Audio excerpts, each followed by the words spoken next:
Good morning. My name is Rebbie Preston, and I'm here from Bornholm, Denmark, a small Danish island in the middle of the Baltic, and home to Bornholm's Affaldsbehandler, or colloquially known as BOFA, the Local Waste Management Authority.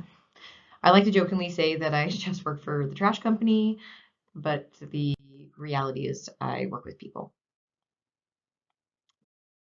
Today, I'm presenting Crafting Circular Futures, the HEPHAESTUS Green Living Lab as a platform for cleaner innovation in the European craft sector. It's drawn from two HEPHAESTUS reports that I helped co-author. The report on the establishment of the HEPHAESTUS Green Living Lab and the report on the Vision Think Tank. And it explores what happens when municipal systems meet the intelligence of the creative hand.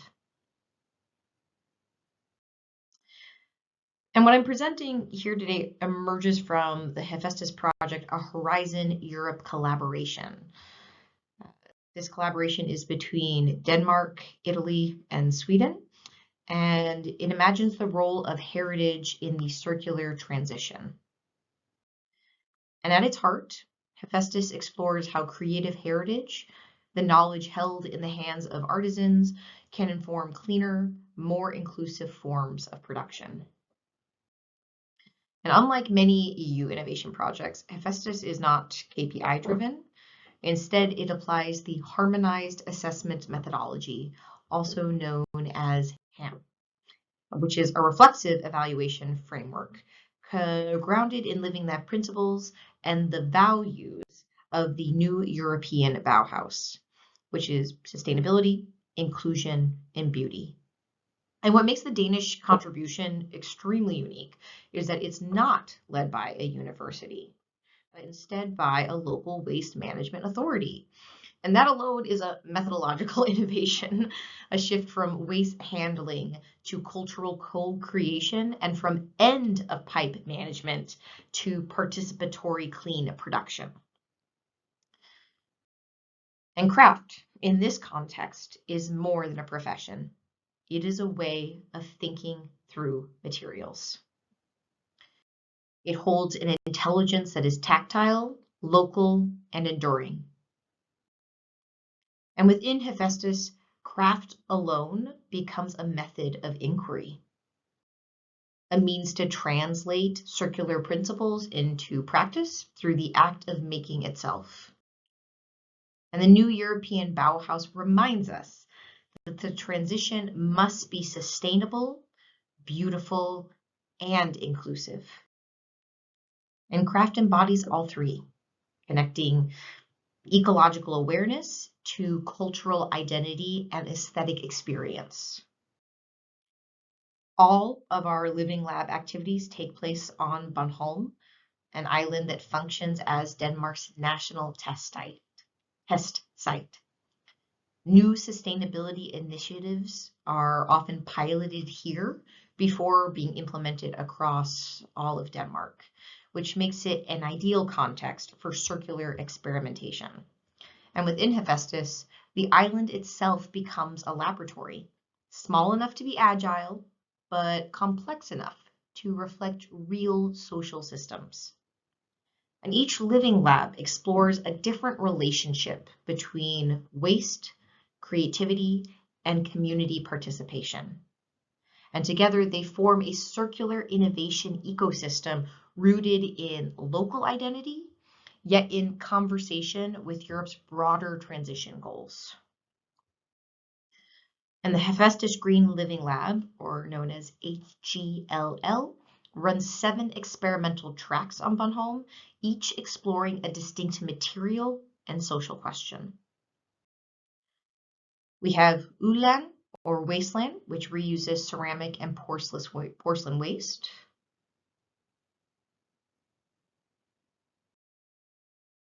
We have the waste adaptive kiln, originally conceived to be fueled just by waste oil, but now has been adapted to work with multiple different forms of waste. We have mørsten, which means brick in Danish, which is salvaging used bricks and mortar to co-create public seating and accessible constructions with residents. We have our slow tourism initiative, affectionately known as Trash Trolls, which is blending Bornholm's own unique mythology with reclaimed untreated wood to build a community-made trash troll in collaboration with Thomas Dambo. We have textile transformation workshops done in collaboration with public libraries on the island, looking at different kind of textile waste and how to reutilize it. We have Podcraft, which captures the voices and methods of Bornholm's craft maker in an 8-episode series set for release in 2026 and 2027. Finally, we have Craft Okotu Ua 2025, which HEPHAESTUS co-sponsored as Bornholm's annual convergent point for craft, weaving living lab outcomes into the island's wider creative and tourism economy. And each of these tracks tells a story of transformation, of materials, yes, but also of relationships. Working with craft makers is both rewarding and demanding. Most are small-scale producers, deeply skilled, but often working seasonally with limited resources and very fragile margins. Their workshops are personal ecosystems, and inviting research into that space takes a lot of trust. And we learned early that institutional language and rigid project management timelines can feel alienating to them. So the Living Lab adjusts to their rhythms. We co-design activities around the natural pace of craft, around firing schedules, around tourist seasons, and material availability. And instead of formal recruitment, we build relationships through doing.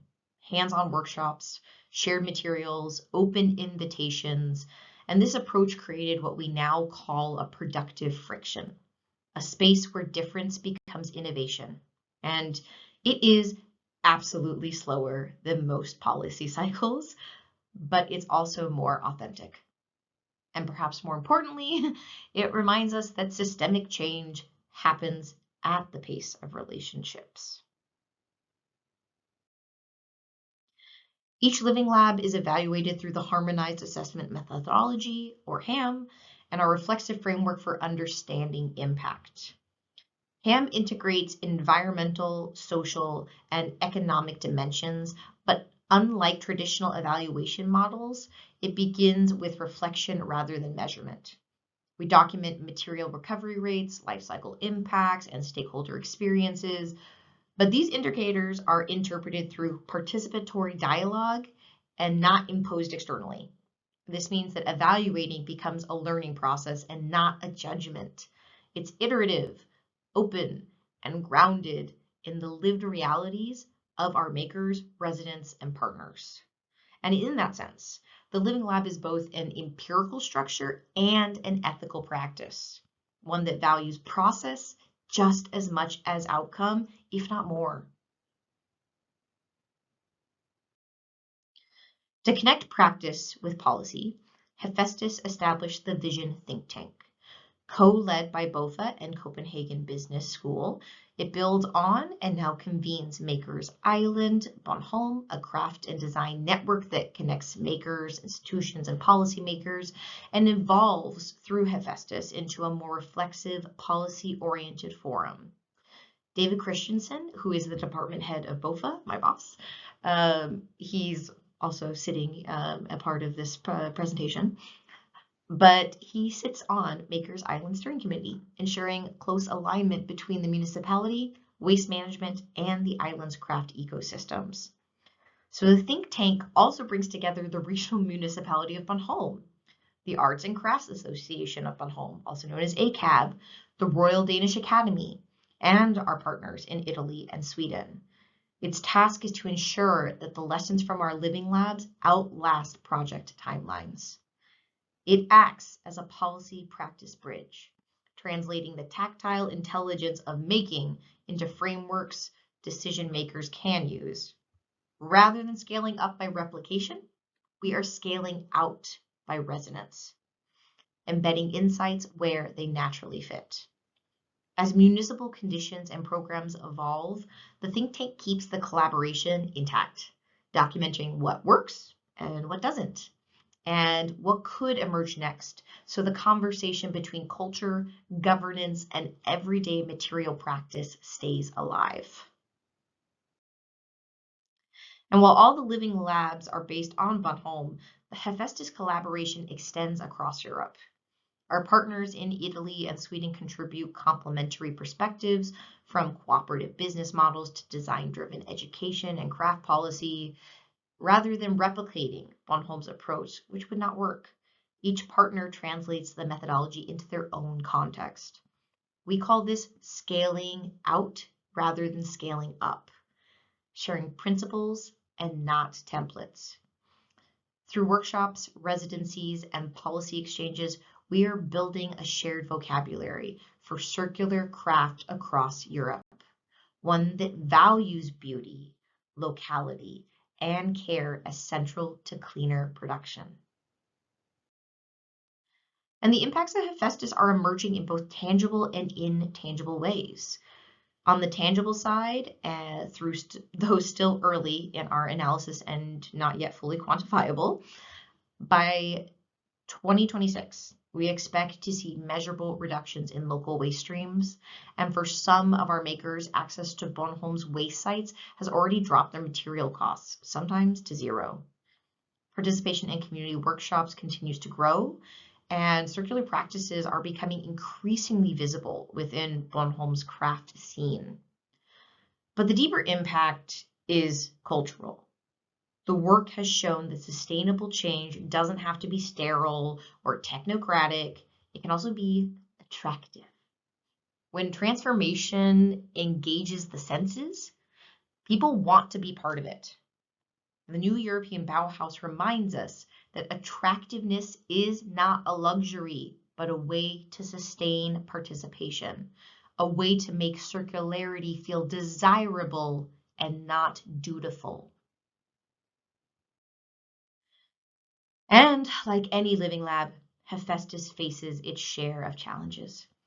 Our work is often short-term and underfunded, and we are constantly learning how to balance public administration with artistic experimentation. Timelines designed for infrastructure projects rarely match the slower rhythms of community collaboration or craft practice. We deal with uncertainty, with shifting regulations, and with the limits of what can be done inside existing municipal systems. But this is also where the innovation happens. Every constraint becomes a design prompt. Every delay teaches us something about how systems could evolve. Because this is real life and not an ideal report. And iteration is part of our method.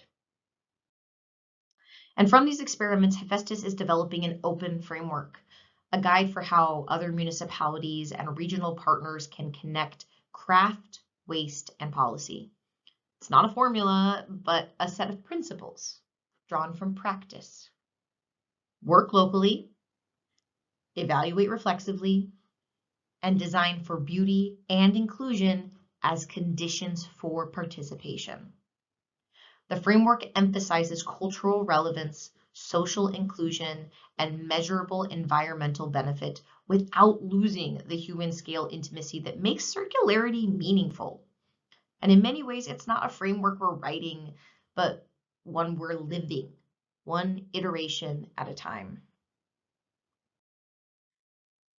So in conclusion, Hephaestus reminds us that circularity is not only technical, it is cultural. It is a story about how we value materials and how materials in turn shape our values. Bonhomme shows that innovation doesn't have to come from the center. It can rise from the periphery, from the people who work with their hands. What we are building is not just a model for cleaner production, but a mindset of shared responsibility and creative care. The intelligence of the hand can guide the intelligence of policy, and the future of waste is in our hands. Thank you.